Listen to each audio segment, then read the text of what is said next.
Capítulo 18. Llega por fin el día señalado para continuar el viaje hacia el Guanay, hecho que los cautivos menos animosos consideran como el paso de la vida a la agonía perpetua, el comienzo del suplicio, peor que la muerte misma. Empiezan los aprestos de marcha a la hora en que los gallos tabletean las matracas de sus alas y alertan a clarinadas a quienes trasnochan por placer o por vicio, o porque aguardan la nueva alborada para dar principio a la faena cotidiana. En tanto que Sorata duerme todavía, acunada por gigantes de guedejas albarizas. Al fulgor de una fogata, que confiere la escena ciertos visos truculentos, se arremolinan en el patio de la posada hombres de varío talante, apremiados por ásperas voces de mando y directíos en estilo cuartelero. En medio de griterío y desde el fondo de un cuartucho ocupado por extraños, vibra de improviso el cordaje de un charango que apura los sones de una vieja charapaya, reavivando en las almas sencillas de los más el rescoldo de nostálgicas emociones, o suscitándoles recelos interiores por las contingencias de lo venidero. Al escuchar los sones del plebeyo guitarrillo, amortiguadas por el ruidoso ajetreo, cambian impresiones en algunos de los cautivos. Nos despiden con música, compañero. Sí, con la charapaya del proscrito. Otros, que entendiéndose con la mujer del tambero, habían conseguido una botella del quemante resacado de caña, convidaban en voz baja a sus íntimos. ¿Quieres tomar un cortafrío? ¿Cuándo no, pues, compañero? Fue circulando así hasta agotarse la botella del Tranquillis Fortis, como llamaban algunos a las bebidas alcohólicas. Avanza la hora y todo indica que galopa hacia el horizonte el cortejo de la aurora.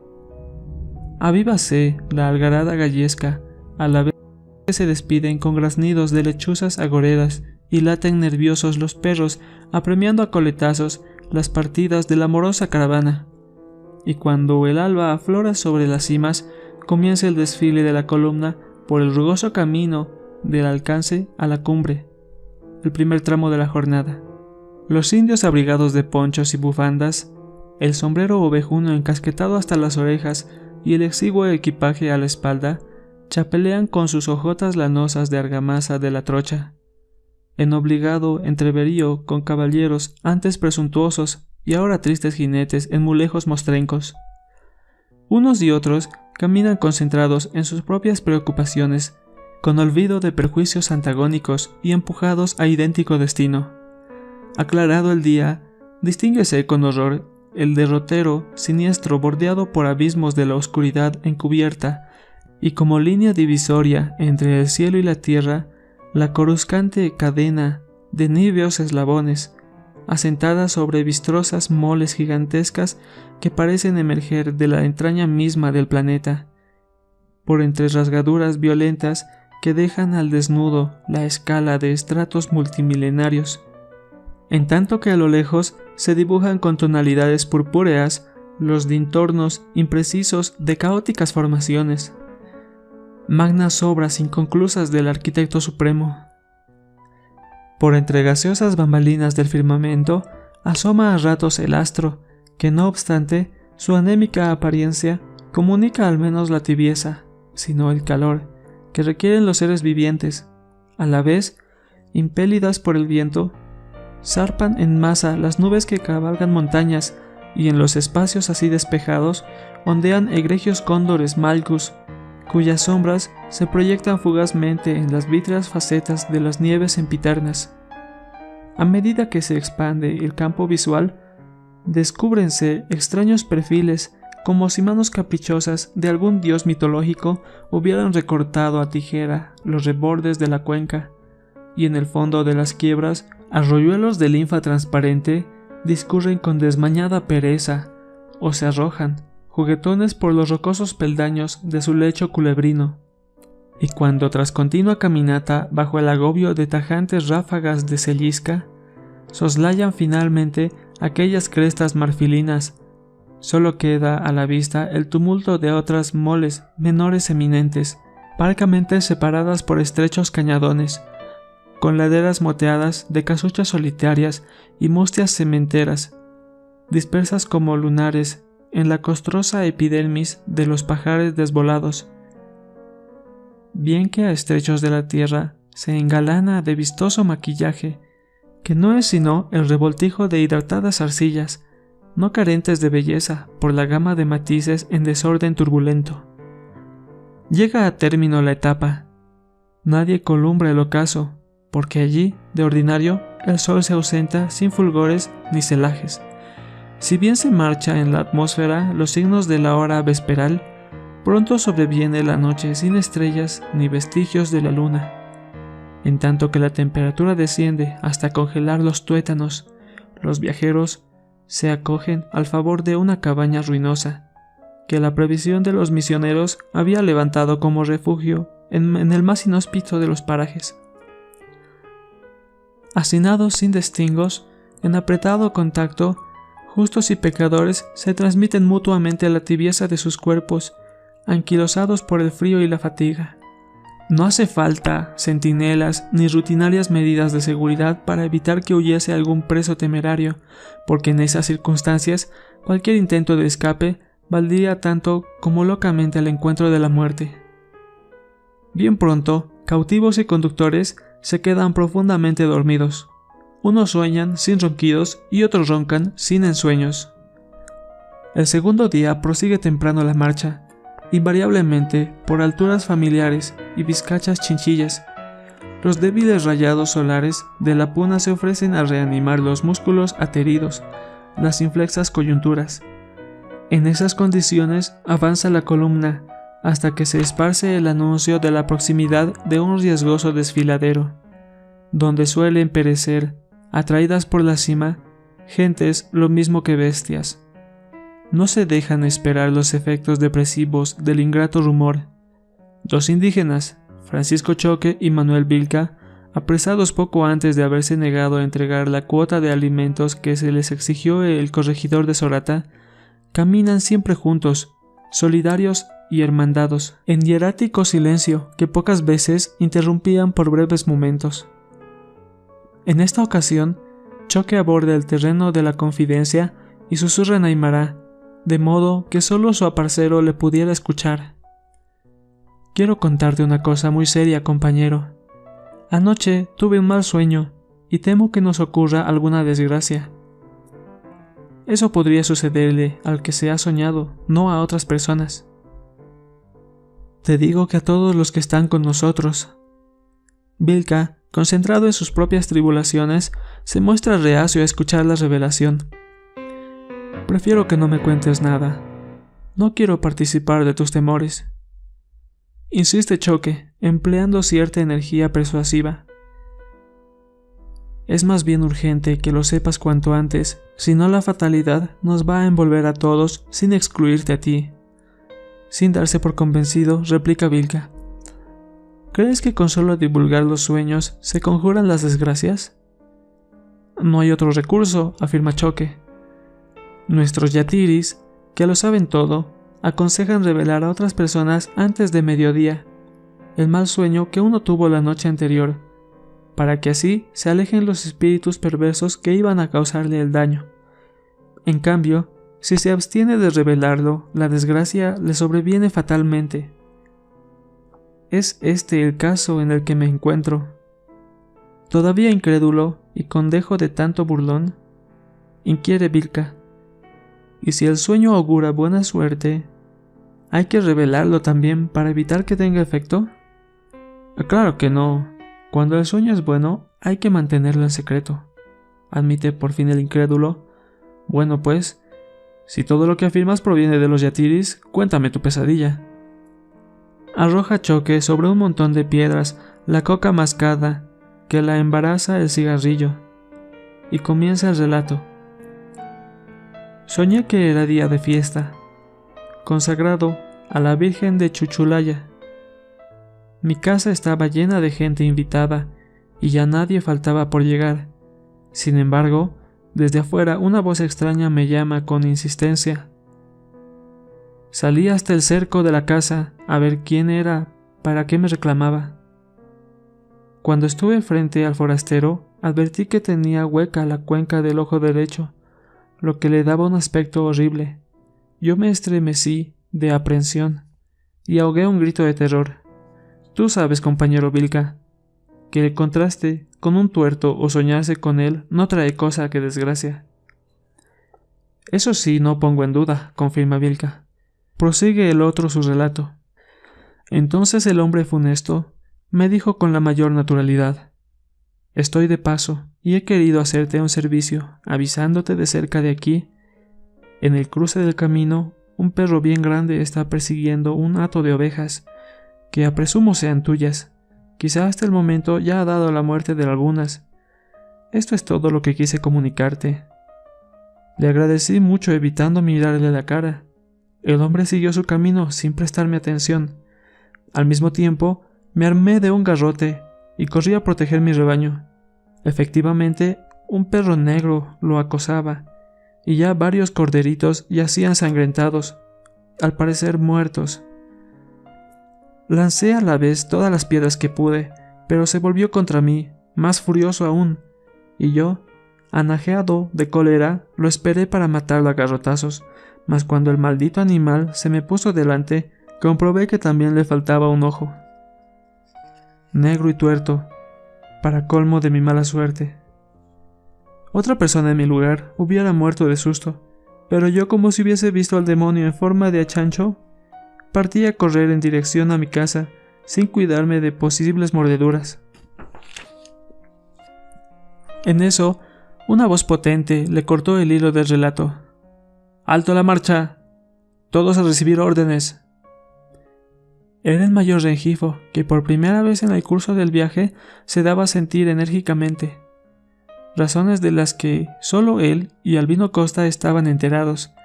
Le determinaron a conducirse con suma discreción, sin extremar la nota en ningún caso, de modo que presuntos soplones entre los arrieros no informasen en Sorata que Rengifo procedía con sospecha blandura o con demasía dureza, que de todos modos fueran motivos de insidia e intriga. Había llegado al comienzo del temido desfiladero, mas este no existía ya. Un descomunal deslizamiento del cerro ocasionado por las lluvias recientes cortaba el sendero. Mientras se efectuaban las disposiciones preliminares, Rengifo llamó al capataz Ramallo, y los pocos expertos que conocían la región querían saber si era posible practicar un desvío del sendero. La idea fue rechazada, porque lo inaccesible de los cerros y quebradas circundantes no lo permitía. Consideróse que tampoco era razonable pensar en otra ruta, pues que ello implicaba retroceder más allá de Sorata, hasta conectar con la vía de Songo o la Chayana hacia el Guanay. Sin olvidar que los intransitables, cualquiera de ellas, era peor que los demás. No cabía entonces otra decisión que la de ponerse en trabajo sin pérdida de tiempo, con todo el personal, a fin de reparar en el día el paso obstruido, empleando las pocas herramientas que estaban provistos los arrieros e improvisados otras, aunque muchos hombres que carecían de ellas tuvieran que valerse únicamente de las manos para remover el espeso manto de tierra lodosa y guijarros que cubrían la pendiente. La reparación debía concluir en horas, a fin de avanzar hasta la pescana inmediata. A nadie conformaba la posibilidad de vivanquear en un ventisquero. De tal suerte, 40 hombres, entre soldados, arrieros y presos, emprendieron con insólita energía la imprevista prestación vial. Turnándose el manejo de las herramientas, unos roturaban un surco escasamente apto para posar las plantas, mientras que los restantes ensanchaban sobre el terreno inestable y sujeto a nuevas avalanchas de tierra. Los inseparables, Choque y Vilca, continuaron también juntos en esas circunstancias, contemplando azorados la magnitud del derrumbe, que naturalmente Choque lo atribuyó a su sueño fatídico e indicó el comentario: «Ya te dije que algún contratiempo tenía que ocurrirnos». «Así es, Tata», asintió Vilca. «Pero tú afirmaste que una vez revelado el sueño, se alejaría la fatalidad». «Eso es lo que ha ocurrido exactamente». «¿Y este derrumbe?» «Es un contratiempo, en verdad, pero nos hemos salvado de él». «Lo cierto es que yo no te he entendido». «Sin embargo, es fácil de entender. La revelación oportuna del mal sueño que tuve nos ha librado de la muerte, porque de otro modo la avalancha se hubiera precipitado sobre nosotros, sobre todos los que nos encontramos aquí. Quizá habría sido mejor, pero la Pachamama no ha querido, ni la Virgen de Chuchulaya. Callaron de improviso. Un murmullo extendido desde los primeros puestos paralizó momentáneamente la tarea. Debióse a que en el extremo opuesto del derrumbe apareció un grupo de hombres ocupados en idéntica labor de reparación. Era sin duda viajeros procedentes de Tipuani o del Guanay, que al verse detenidos por el accidente pugnaban por abrirse paso, lo cual significaba una cooperación providencial que reduciría el grado apreciable de los esfuerzos humanos y el tiempo de trabajo. También este caso lo vinculó Choque a la divulgación de su sueño obsesivo. ¿Ves ahora que los males se alejan de nosotros y que en cambio nos acompaña la suerte? Y también a los otros, le contestó Vilca, porque les facilitamos el trabajo. De todos modos, mis pronósticos se cumplen, no cabe duda. Ojalá nunca te equivoques. Alentados por la imprevista ayuda, reanudaron todos la faena con entusiasmo superior a la desmedrada fortaleza física de los demás. Al cabo de pocas horas quedó conectada ambos extremos de la senda, que si ya permitía el paso humano, faltaba probar la de las acémilas. Fue con el designio de Ramallo, prudente por experiencia, se dio a los hombres del frente la prioridad del tránsito, a fin de que probasen con su recua la firmeza del terreno. El experimento se realizó con toda felicidad, aunque el trajín no dejó de restar estabilidad a la vía. Luego comenzaron a desfilar los grupos que dirigía Ramallo, conduciendo de tiro, cada cual una bestia. Todo anduvo bien, hasta el momento en que Choque, el indio del sueño fatídico, urgido de ajustarse las hojotas, soltó su mulo en mitad del despeñadero. Quiso el mulo adelantarse, y al pasar junto a su conductor, que estaba acuclillado, lo empujó al abismo. Un grito unánime de horror, un sincrónico alarido salvaje corrió el siniestro, mientras los hombres perdían de vista en segundos al embarrancado. Otro indígena trató de sujetar al cuadrúpedo suelto, que en busca de conversión de esquivez también lo lanzó al precipicio. La nueva víctima era Vilca, el confidente de Choque. Un estado general de estupor y muda concentración caracterizó la escena. Luego se apoderó de los más el pánico aprensivo de que podría sobrevenirles a cada cual idéntico desenlace. Angustiábales también la certeza de que nada podía hacerse desde el tenebroso perfil de la cima, donde se encontraban como petrificados, para prestar ni el mínimo auxilio a las víctimas. Algunos minutos después, aquietada ya la bestia, doblemente homicida, prosiguió el tercio desfile, eludiendo todos la vista del precipicio que las nubes surgientes de la hollada comenzaba a velar, cuando con los corazones triturados de congoja traspusieron el límite del desfiladero. Quedábales todavía por andar algunas distancias en procura de un paraje adecuado para acamparse de nuevo. Con todo, presos y soldados hicieron alto momentáneo a ver qué disponía el comandante. Entretanto, el capataz Ramallo, ajeno a la menor sensibilidad humana y sin preocuparse de la desgracia acaecida ni esperar orden alguna, revisó con sus peones la mulada de carga y la puso en marcha. Albino Costa le salió al encuentro. «Oiga, Ramallo», le gritó, «¿quiere usted que abandonemos a los buitres los despojos de las víctimas?»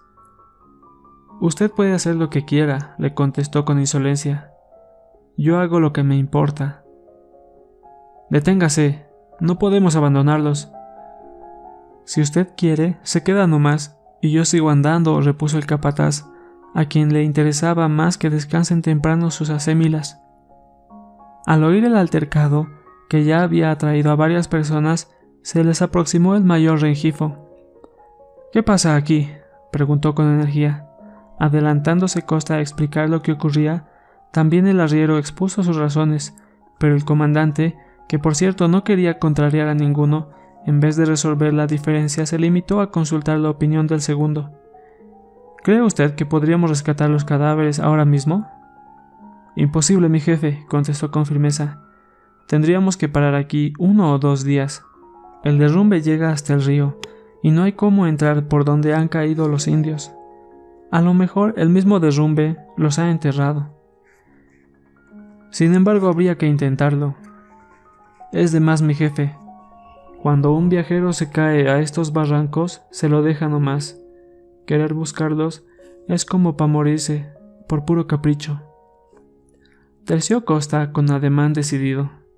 Si me permite, mayor Rengifo, yo me encargo de rescatar vivos o muertos a los 2 accidentados. Vivos no han de estar seguramente, repuso el jefe, pero usted no podrá extraer ni los cadáveres a menos que también se resuelva a perecer en el intento.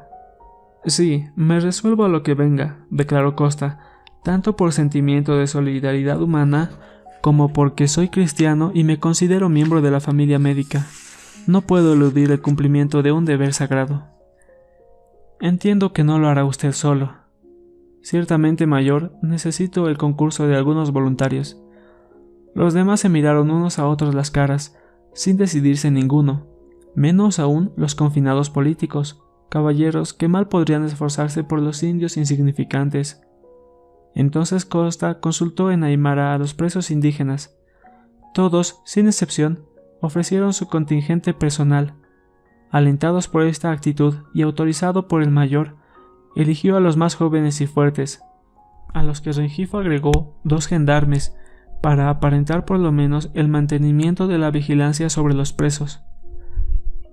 Provistos de sogas que proporcionó el arriero, Costa y sus auxiliares comenzaron a descender por la orilla del abismo, escudriñando el declive por donde rodaron Choque y Vilca.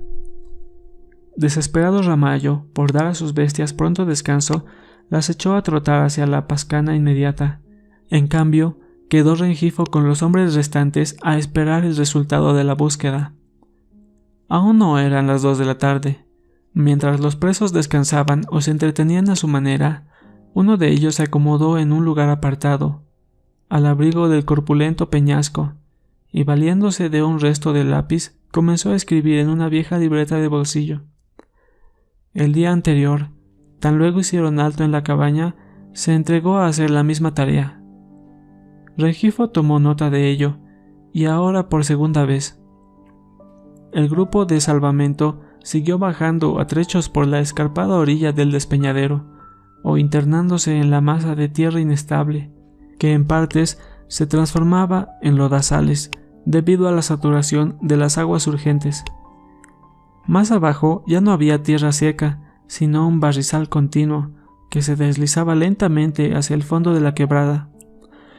Con mucho esfuerzo llegaron Costa y sus hombres hasta el petril de un acantilado, la formación rocosa.